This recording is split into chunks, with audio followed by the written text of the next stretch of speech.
Look at that diamond. How many of us in the world would like to have it or receive it as a gift? Let me tell you that is the last diamond you would want.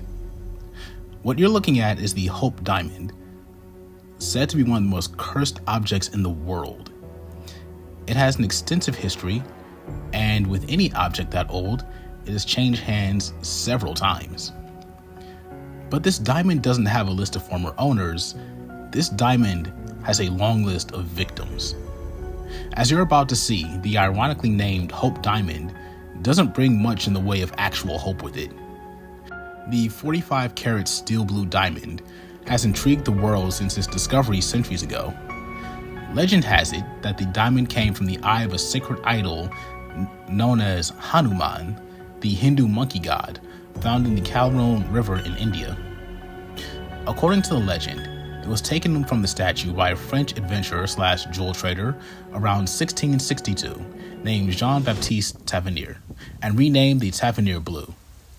And this was the start of the fabled curse, which foretold bad luck and death, not only for the owner, but all those who touched it.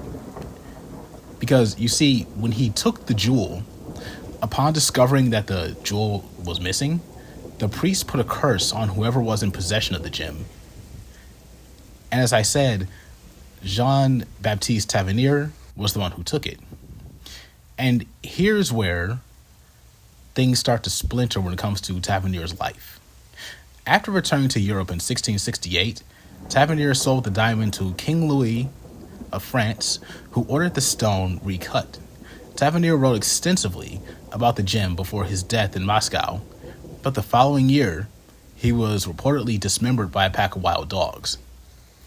And here's where I'm going to tell you right now, the facts about Jean-Baptiste Tavernier's life, they kind of splinter from here. Because on one account, as I stated earlier, he was attacked by wild dogs. However, other reports of his life say he died at the age of 84 and lived a relatively uneventful life. In 1668, King Louis XIV, I should have clarified that earlier, purchased the diamond from Tavernier and had it recut into 69 carats in 1673. It was then known as the Blue Diamond of the Crown, or the French Blue. King Louis XIV developed gangrene and passed away.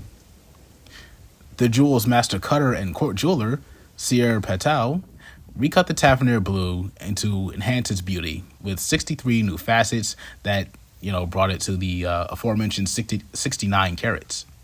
The cutting took 2 years, and it was recorded in the royal inventory and renamed the French Blue. So, it officially gets the title French Blue now. Louis XIV had it set in gold and wore it simply from a ribbon hanging from his neck or in a brooch. So, King Louis XIV passed away from gangrene. And now let's meet the next victim of the Hope Diamond, Nicolas Fouquet.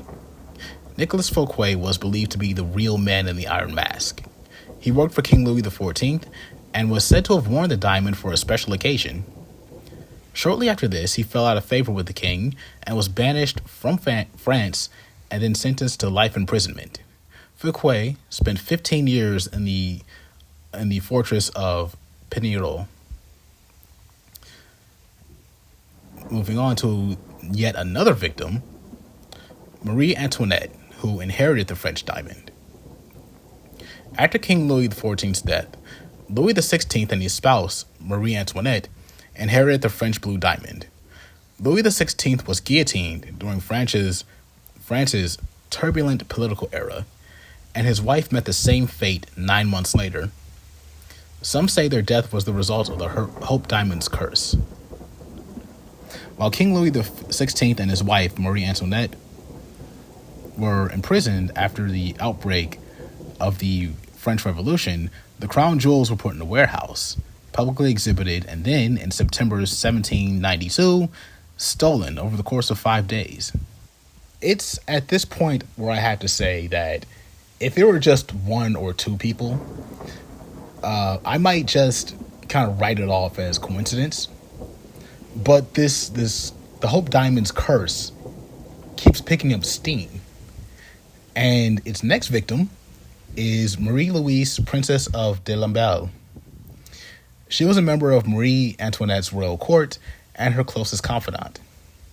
She wore the diamond temporarily and died soon after.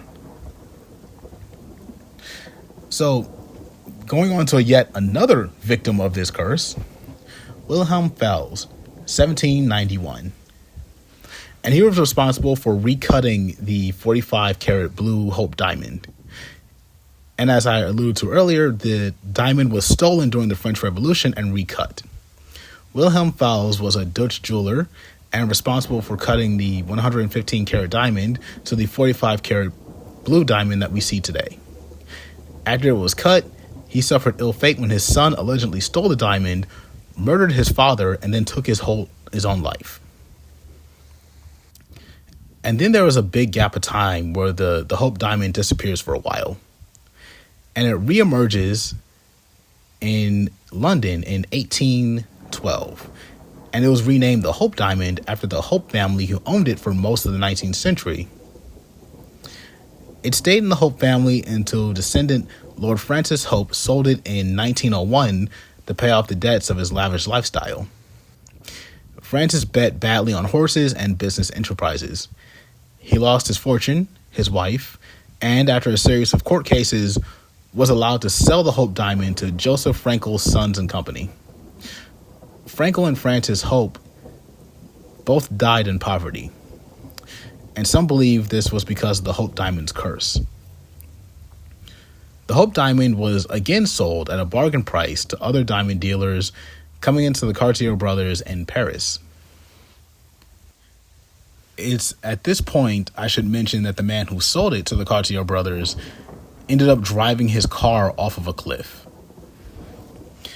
In 1912, Evelyn Walsh McLaren was a rich heiress who brought the Hope Diamond from Pierre Cartier in 1912.